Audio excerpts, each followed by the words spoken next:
కనీస వేతనం 26,000 రూపాయలు ఇవ్వాలని, ఆశాలకు ఉద్యోగ భద్రత కల్పించాలని, ఆశా వర్కర్లకు ఈఎస్ఐ పిఎఫ్ సౌకర్యం కల్పించాలని, ఆశా వర్కర్లకు ప్రమాద బీమా 10 లక్షలు ఇవ్వాలని, రిటైర్మెంట్ బెనిఫిట్ కింద మాకు 5 లక్షల రూపాయలు ఇవ్వాలని ఎన్నో కాలం నుంచి మేము డిమాండ్ చేస్తూనే ఉన్నాము.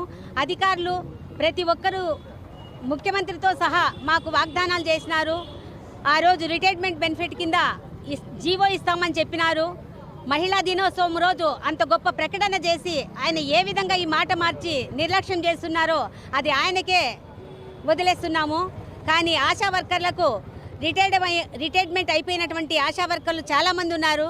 కానీ వాళ్ళకి ఇంకా ఈ యొక్క రిటైర్మెంట్ బెనిఫిట్ అందలేదు. చాలా వాళ్ళు బాధపడుతున్నారు.